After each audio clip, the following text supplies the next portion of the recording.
todos, meu nome é Natália, eu sou doutora em antropologia e atualmente pós-doc no Instituto de Formação Tecnológica e Científica em Saúde da Fiocruz, ICICT Fiocruz, no Rio de Janeiro, e pesquiso questões relativas à amamentação, cuidado, comunicação e políticas públicas.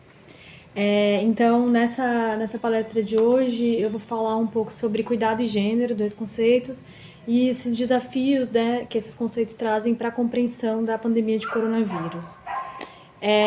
A ideia é um pouco pensar em como esse contexto que a gente está vivendo, ele tensiona questões centrais, não só do ponto de vista biomédico, mas também do ponto de vista social, e tentar entender um pouco quais reflexões a gente pode fazer a partir dessa realidade que é ainda muito nova para a gente. Então, vale dizer que todas essas reflexões que eu apresento aqui, elas são fruto de ideias muito recentes, né? A partir disso tudo que a gente está vivendo, tentando entender um pouco como isso nos afeta enquanto sociedade, mas sem ainda um grande investimento de pesquisa nesse tema, pela novidade, né, pelo fato de ser muito recente. Então, para tentar entender e refletir um pouco sobre essas questões, eu vou trazer aqui o caso de uma outra epidemia que a gente viveu no Brasil, que foi a epidemia de Zika, e pensar um pouco nos seus desdobramentos. Uma das principais questões, né, quando a gente viveu aqui a epidemia de Zika, que foi sobretudo entre os anos de 2015 e 2016, foram as questões relativas ao momento em que se descobriu a existência da síndrome congênita do Zika, que foram os casos das gestantes que contraíram Zika durante a gravidez e acabaram tendo essa alteração nos fetos. E, bom, o principal sintoma dessa síndrome, né, que ficou mais conhecido na época, foi a microcefalia, mas a gente sabe que são um conjunto, né, de sintomas que a síndrome causa nos bebês. E uma das principais questões que foram investigadas, sobretudo do ponto de vista das ciências sociais, nesse caso, foram as questões relativas justamente ao gênero e cuidado. Por quê? Porque a epidemia de Zika trazia muitas questões, como, por exemplo, o fato de que a maior parte das mulheres que foram infectadas eram mulheres moradoras de áreas pobres, periféricas, mulheres negras, e, sobretudo, mulheres moradoras da região Nordeste. Tudo isso diz respeito a uma característica, né, do vírus que tinha a ver com o mosquito Aedes aegypti, que se prolifera normalmente em locais com piores condições de saneamento. Então era uma epidemia com uma característica social bastante marcada, o que a gente pode ver que no caso da atual epidemia se assemelha em alguns pontos, embora não tenha uma questão do saneamento que impacte diretamente na proliferação do coronavírus. No caso do coronavírus, também a ausência de saneamento básico vai contribuir com o aumento do número de casos, pela menor possibilidade de realização de higiene, pelo fato de que as pessoas estão nas áreas com menos condições sociais mais aglomeradas. Então, também é um vírus que como o da Zika, tem essa característica, né? Na sua forma de espalhamento. No caso específico da síndrome congênita do Zika, o que se chamava muita atenção era o fato de que a maior parte das mulheres cujos filhos foram afetados, né, pela síndrome, foram mulheres que foram muitas vezes deixadas pelos seus parceiros ou que não tinham parceiros presentes, com condições socioeconômicas bastante desfavoráveis. E tudo isso colocou um grande desafio, que era o desafio do cuidado com essas crianças. um cuidado que demandava não só serviços especializados de saúde, mas também uma alta demanda de cuidado dentro de casa, como qualquer criança com necessidades especiais requer. Então, esse foi um primeiro dado, né, que essa epidemia colocou para a gente, desse desafio de não só uma estrutura de um serviço de saúde que tivesse apropriado para dar conta dessas novas demandas, como também uma estrutura doméstica adequada para dar conta dessa situação.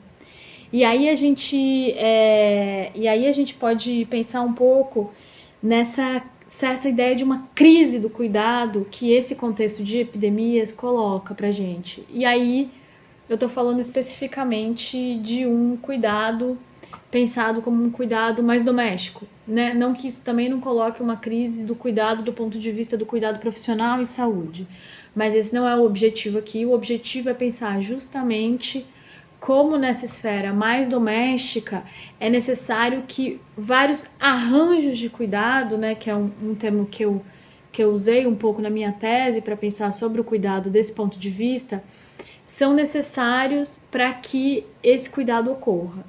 E aí, no caso da epidemia atual, a gente tem uma situação diferente, né, do caso da epidemia de Zika, porque a gente tem a questão do isolamento. Então, o isolamento, ele de antemão coloca questões sobre cuidado independente daquela casa, daquele núcleo familiar, ter alguém doente, infectado ou não pelo vírus. As pessoas são orientadas a ficarem mais em casa, as crianças não têm escola, né, não tem creche. Tudo isso faz com que toda uma lógica, né, precise ser reorganizada, reestabelecida. E aí, esse desafio, né, é um desafio que está se colocando para todo mundo que está vivendo esse contexto agora. A primeira vez das primeiras semanas que o isolamento social aconteceu, a primeira coisa que eu pensei foi: esse isolamento ele vai gerar uma crise de cuidado, né? E é isso que a gente está vendo em todas as situações, desde as situações das pessoas mais privilegiadas, que contavam com toda uma estrutura, né, para esse cuidado acontecer entre si, com as suas crianças, com os seus idosos, né, que dependiam de cuidadores pagos, creches, escolas, empregadas, e também para as pessoas que não contavam com esse serviço privado, mas contavam com esse serviço público, com creches e escolas públicas, ou com uma lógica de ajuda mútua entre vizinhos, entre familiares, que não pode mais acontecer, as pessoas precisam ficar confinadas ao seu núcleo residencial. Então, essa crise está colocada desde o início. E aí a gente tem, no centro dessa crise, as mulheres. Por isso, essa é uma crise de cuidado, né? Então, a epidemia coloca pra gente um tensionamento sobre cuidado. E assim como no caso da Zika, onde as mulheres assumiram a frente massivamente, né, dos cuidados com as crianças afetadas pela síndrome congênita, nesse caso, mais uma vez, as mulheres assumem a frente dos cuidados, não só com as pessoas adoentadas, mas também com as pessoas em isolamento, né? Então, para isso é importante também recuperar alguns dados que a gente já tem sobre cuidado no Brasil e no mundo, que é o fato de que as mulheres são responsáveis pelo cuidado em torno de 95% dos casos, né? A gente tem também o fato de que as mulheres, em média, se considerarmos o trabalho doméstico do cuidado enquanto um trabalho, trabalham no mínimo 8 horas a mais do que os homens, né? Numa média geral no mundo. Então todas essas questões elas vão colocando um desafio de desigualdade, né? Uma desigualdade de gênero que se atenua, né, de acordo com cada realidade e os níveis de dificuldade para esse cuidado ocorrer eles vão aumentando. Então, um outro dado importante, né, além do fato de que essas mulheres trabalham mais, são mais responsáveis pelos cuidados, no caso das mulheres que trabalham, continuam trabalhando fora, no caso das mulheres trabalhadoras, isso se acentua ainda mais porque é um trabalho fora de casa, um trabalho dentro de casa. São elas que estão à frente do cuidado, então são elas que vão cuidar das pessoas que adoecem. Esse é um dado importante que a gente tem também de outras epidemias, como a epidemia de ebola na África, mostrando que as mulheres adoeceram mais porque as mulheres estavam mais responsáveis por cuidar de quem adoecia. Isso tanto do ponto de vista profissional como do ponto de vista doméstico, né? E a gente tem ainda o agravamento da violência doméstica, né? A gente já tem dados da própria quarentena, né, que a gente está vivendo atualmente, por exemplo, na Argentina, de um aumento de 30% de casos de violência doméstica, entre outros dados que a ONU vem apontando em diferentes contextos de aumento de violência doméstica contra as mulheres. Então, é todo um cenário, né, que coloca uma crise de cuidado e um agravamento das desigualdades de gênero a partir desse contexto da epidemia. São duas coisas para a gente refletir. E aí eu quero trazer um pouco sobre o conceito de cuidado, para que a gente possa pensar o que é isso, do que a gente está falando e como a gente tem que olhar para esse conceito, né, para esse dado, para que a gente possa refletir socialmente, sociologicamente sobre ele, né?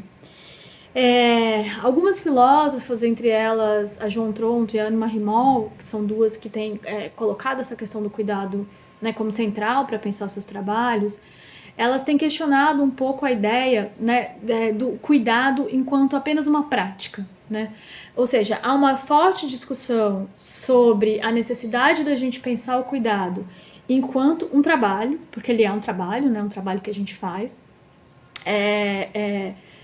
cuidado com a casa, o cuidado com os filhos, né, o cuidado com os idosos, né, tudo isso requer uma prática. Mas elas também estão mostrando que requer uma disposição, um pensar sobre, né, um agir, um sentir, né? Então isso faz com que o cuidado seja mais, para elas, mais do que um trabalho. Ele é uma coisa que todos fazemos, ele é necessário para a manutenção do mundo. Por quê? Porque somos seres que necessitamos de cuidado, né? Os seres humanos, eles precisam ser cuidados para alguém, para que eles sobrevivam, para que eles se tornem seres independentes. E aí elas questionam um pouco essa ideia de que em algum momento da vida nós não precisamos mais de cuidado. Elas vão dizer, olha, esse paradigma de que a gente precisa de cuidado em um momento para que no outro, né, a gente se torne completamente independente e não necessitar de cuidado, isso é uma falácia. Porque, na verdade, ao longo de toda a nossa vida, a gente cuida e é cuidado. Cuida de si mesmo, cuida dos outros, né? Então, não existe uma ideia de uma independência, de uma autonomia que vai ser conquistada em algum momento, né? Então, a gente tem que entender numa lógica de interdependência e reciprocidade essa ideia de cuidado, ou seja, algo que a gente está sempre dando, que a gente está sempre recebendo, que a gente está sempre fazendo. Quando a gente entende o cuidado assim, a gente percebe o tamanho da importância que ele tem para que a gente possa viver, ou seja, ele é uma atividade e uma disposição essencial à nossa existência no mundo. E elas vão dizer, então, que o cuidado ele foi negligenciado por muitos anos, inclusive do ponto de vista político e científico, como algo menor. Algo menor, algo que desrespeitava somente a vida doméstica das pessoas e não a vida pública das pessoas, e que não era um objeto de preocupação, né? Isso contribui também para esse lugar das mulheres como não sendo centrais nas preocupações políticas e científicas, né? Então, isso é o problema das mulheres, são elas que cuidam disso, né? Olha lá, elas que cuidam.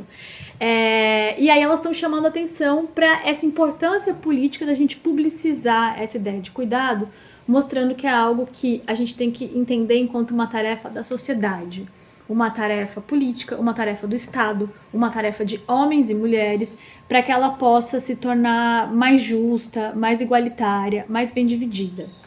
Bom, isso tudo para dizer, então, que esse contexto, ele traz para a gente essa crise, ele escancara mais uma vez as desigualdades de gênero, e ele também faz com que a gente veja as outras desigualdades sociais agravando ainda mais essa relação, essa crise de cuidado e essa desigualdade de gênero se intensificando ainda mais em outros contextos.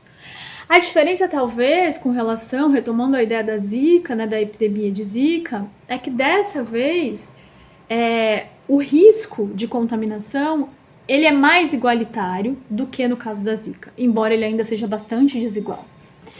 E o isolamento foi colocado para todos, né? Enquanto o isolamento é colocado para todos, todos nós nos vemos diante dessa crise. Então eu tenho chamado a atenção para o fato de que, enquanto oportunidade, é muito difícil a gente falar de oportunidades, é muito difícil a gente ser otimista nesse momento, né, diante de tudo que a gente está vivendo, mas a gente pode talvez ganhar, a gente com certeza vai perder muitas coisas, mas a gente pode ganhar do ponto de vista do que a gente pode refletir sobre isso e como a gente pode alterar pelo menos a nossa percepção sobre o mundo, porque mudar o mundo é um pouco utópico, né?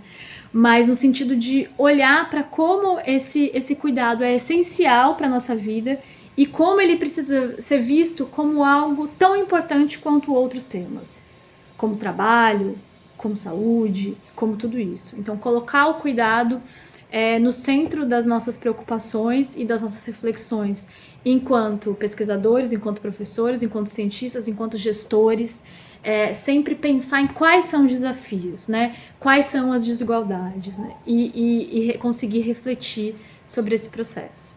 É isso, muito obrigada.